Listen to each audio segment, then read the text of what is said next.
Hi friends, ఈరోజు మరి ఒక కొత్త వీడియోతో ఒక కొత్త ఇన్ఫర్మేషన్ లాంటిది అనమాట. ఇది మీరందరూ తెలుసుకోవాల్సింది. ప్రతి ఒక్క టెక్నీషియన్స్ కానీ సీనియర్ ఐసీయూ స్టాఫ్ కానీ మీకు సిబిపి అంటే సెంట్రల్ వీనస్ ప్రెషర్ ఎలా మానిటరింగ్ చేయాలనేది ఇప్పుడు ఈ వీడియోలో మనం చూద్దాం. ఈ కిట్లో మనకి మెజర్ చేసుకోవడానికి మోనోమీటర్ ఒకటి వస్తుందండి.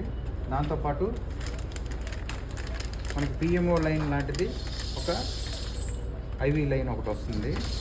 దీన్ని మనం ఐవి స్టాండ్కి హార్ట్ లెవెల్లో చూసి కరెక్ట్గా దీన్ని ఇక్కడ మనం ఫిక్స్ చేస్తాము.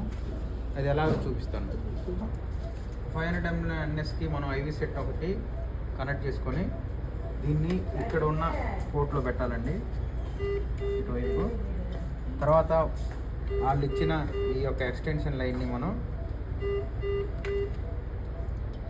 దీన్ని కనెక్ట్ చేసేయాలి.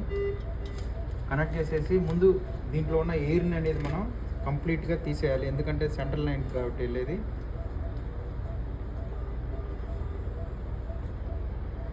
కంప్లీట్ ఎయిర్ తీసిన తర్వాత దీన్ని మిగతా ఏదైనా ఫ్లూయిడ్స్ కానీ నైనో డ్రాప్స్ కానీ ఏదైనా వెళ్తుంటే వాటన్నిటి స్టాప్ చేసుకోవాలి. ఫస్ట్ స్టాప్ చేసిన తర్వాత ఇక్కడ ఏదైతే మిగిలిందో దాన్ని మనం నీట్గా స్టెరిలియం వేసుకొని చేతులకి ఇలా ఓపెన్లో పెట్టేసుకొని సివిపి లైన్ని ఎలా మెజర్ చేసామనే దాని గురించి మీరు లాంగ్ వీడియోలో చూడండి, మిగతా వీడియోని. Thank you so much.